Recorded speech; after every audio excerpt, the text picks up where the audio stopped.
आज हम करेंगे चैप्टर नंबर 14 फाइनेंशियल स्टेटमेंट का question number 7। From the following balance extracted from the book of Messrs Ahuja and Nanda calculate the amount of.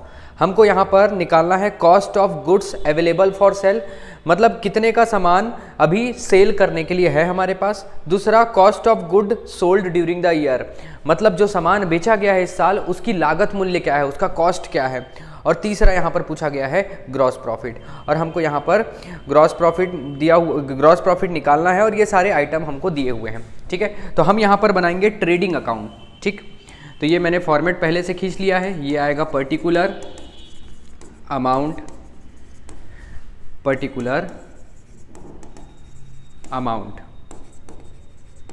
ये credit और ये debit. हम यहाँ पर लिखेंगे ट्रेडिंग अकाउंट। देखिए ट्रेडिंग अकाउंट से हमको सारा चीज़ निकल जाएगा, जो तीनों चीज़ बोला गया है वो सारी चीज़ें निकल जाएगी। तो देखो सबसे पहले दिया हुआ है opening stock. Opening stock trading account के डेबिट साइड में आता है, तो हम यहाँ पर लिखेंगे to opening stock. Opening stock है यहाँ पर 25,000 रुपये, 25,000 रुपीज़। उसके बाद दिया हुआ है क्रेडिट परचेज और कैश परचेज, तो हम यहाँ पर डेबिट साइड में ही लिखेंगे टू परचेज और यहाँ पर कैश और क्रेडिट ये लिखेंगे। तो यहाँ पर आप देखेंगे कैश परचेज जो है वो 3 लाख का है और क्रेडिट परचेज जो है वो है 7.5 लाख रुपए का, 7,50,000 रुपीज़ का। और नीचे एकदम लास्ट सेकंड में देखेंगे तो परचेज रिटर्न भी है 10,000 रुपये का, तो इसको यहीं पर माइनस कर लेंगे। देखो कैश परचेज है यहाँ पर 1 2 3, ठीक है 3 लाख, और क्रेडिट परचेज है 7.5 लाख। टोटल हो रहा है यहाँ 10,50,000 रुपये, जिसमें रिटर्न हुआ है, परचेज रिटर्न है 10,000 रुपये, जिसको हम यहाँ पर माइनस करेंगे। तो आउटर कॉलम में आएगा 10,40,000 रुपये, 10,40,000 रुपये ये नेट परचेज निकला। अब उसके बाद आगे है क्रेडिट सेल और कैश सेल, ये सब दिया हुआ है। तो हम इसको क्रेडिट साइड में हम यहाँ पर लिखेंगे बाई सेल, और सेल में पहले तो कैश में कितना बिका है और दूसरा क्रेडिट में कितना बिका है, उसके बाद जो भी रिटर्न होगा उसको माइनस कर देंगे। तो आप देखोगे तो कैश सेल सबसे लास्ट में दिया है 4 लाख रुपए का सामान बिका है, और क्रेडिट में आप लास्ट स्टार्टिंग से 4th में देखोगे तो 12 लाख रुपए का सामान कैश क्रेडिट में बिका है। ठीक है, 1 2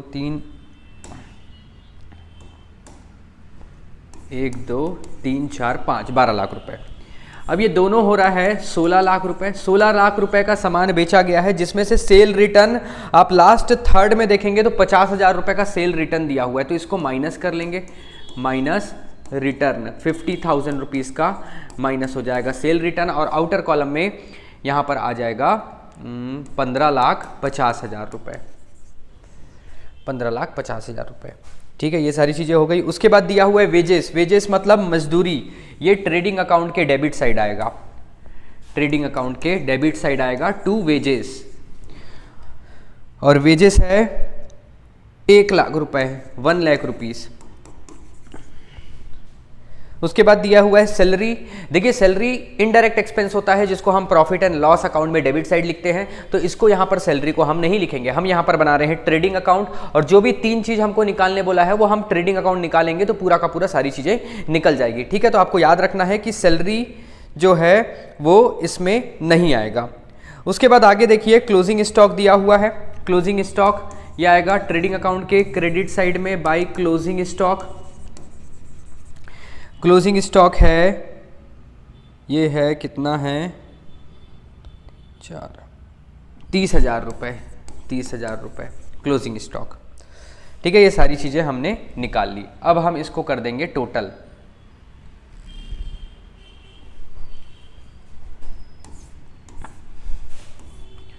सबसे पहले देखेंगे कि डेबिट साइड बड़ा है कि क्रेडिट साइड बड़ा है। तो अगर देखा जाए तो ये 10 लाख, ये 65,000, ये 11,65,000 आ रहा है, और इधर 15,80,000 आ रहा है। तो इधर क्रेडिट साइड ज़्यादा बड़ी वैल्यू है, 15,80,000 आ रहा है, 15,80,000, और इधर आ रहा है 11,65,000। तो 15,80,000 में हम माइनस करेंगे 11,65,000, तो ये आएगा 10 में 5, ये 7 1, और ये आ जाएगा 4,15,000। एक बार आंसर चेक करते हैं। ठीक है, ग्रॉस प्रॉफिट दिखा रहा है 4,15,000 रुपये, तो हम यहाँ लिखेंगे टू ग्रॉस प्रॉफिट 4,15,000 रुपये। तो ये हमारा आंसर है यहाँ पर ग्रॉस प्रॉफिट। तो पहला लास्ट आप देखेंगे तो लास्ट में पूछा गया था क्वेश्चन में कि ग्रॉस प्रॉफिट कितना है, तो पहला आंसर तो निकल गया, ये ऑप्शन सी जो है ग्रॉस प्रॉफिट ये निकल गया। अब बाकी चीज़ों को देखो कैसे निकालेंगे।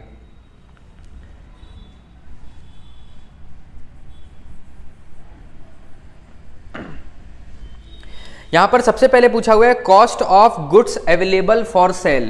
पहला पूछा है cost of goods available for cell, कितना सामान बेचने के लिए रखा हुआ है, मतलब उसकी क्या कीमत है जो सामान बेचने के लिए रखा है। तो इसको क्या करेंगे, या फिर हम इसको बोल सकते हैं कॉस्ट ऑफ मैन्युफैक्चरिंग एक्सपेंस।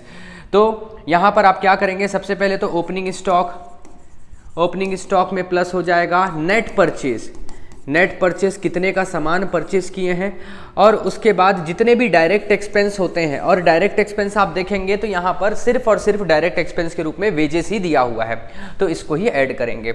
तो ओपनिंग स्टॉक है 25,000 रुपये, उसके बाद नेट परचेज है 10,40,000 रुपये, और वेजेस है 1,00,000 रुपये। तो यही क्या कहलाएगा, cost of goods available for cell.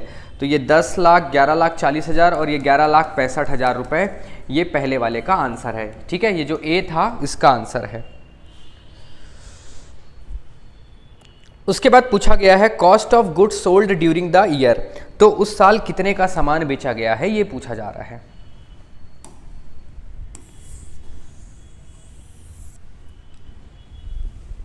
ये पहले वाले का आंसर बी देखिए, बी पूछा है कॉस्ट ऑफ गुड्स सोल्ड।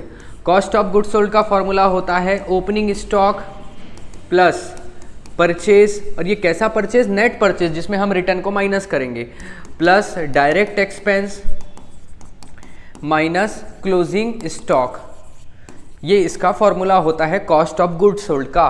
और कॉस्ट ऑफ गुड्स सोल्ड का मतलब होता है कि जो सामान बेचा गया है उसकी लागत मूल्य क्या है। तो देखो ओपनिंग स्टॉक कितना है 25,000 रुपये, परचेज कितना है नेट परचेज 10,40,000 रुपये, इसमें डायरेक्ट एक्सपेंस कितना खर्च हुआ है, तो डायरेक्ट एक्सपेंस वेजेस कितना है 1,00,000 रुपये। डायरेक्ट एक्सपेंस के रूप में यहाँ पर सिर्फ और सिर्फ वेजेस है। देखिए यहाँ पर कॉस्ट ऑफ मैन्युफैक्चरिंग में कितना आ रहा था 11,65,000, जिसमें ओपनिंग स्टॉक नेट परचेस और वेजेस लिए थे, तो 11,65,000 आ रहा था। तो ये पूरा का पूरा क्या होगा, ये भी 11,65,000 हो जाएगा। और 11,65,000 रुपये में यहाँ पर क्लोजिंग स्टॉक आप देखेंगे तो 30,000 रुपये है, तो यहाँ पर 11,35,000 इसका आंसर आना चाहिए। तो यहाँ पर 11,35,000 आ रहा है, 11,35,000 रुपये। ठीक है, ये इसका बी का आंसर है कॉस्ट ऑफ गुड्स सोल्ड का। और सी तो दिया ही हुआ है ग्रॉस प्रॉफिट 4,15,000 रुपये। तो इस तरीके से इस क्वेश्चन को बनाया जाएगा। ठीक है, तो आई होप आपको पूरा क्वेश्चन समझ आ गया होगा। और जिन्होंने भी हमारा चैनल अभी तक के सब्सक्राइब नहीं किया है तो उनसे मैं रिक्वेस्ट करूंगा कि आप हमारे चैनल को सब्सक्राइब कर लीजिए, ताकि आपके 11th में बहुत अच्छे मार्क्स आ सके। ठीक है, और अगर किसी भी चैप्टर में अगर कोई से भी क्वेश्चंस आपको समझ नहीं आ रहे हैं तो आप नीचे कमेंट में बता सकते हैं कि कौन सा क्वेश्चन आपको नहीं समझ आ रहा है। तो बिल्कुल एज इट इज़ जितना भी कोशिश हो सके हम उस वीडियो को डालने की कोशिश करेंगे। ठीक है, तो मिलते हैं नेक्स्ट वीडियो में। वीडियो देखने के लिए बहुत बहुत थैंक यू।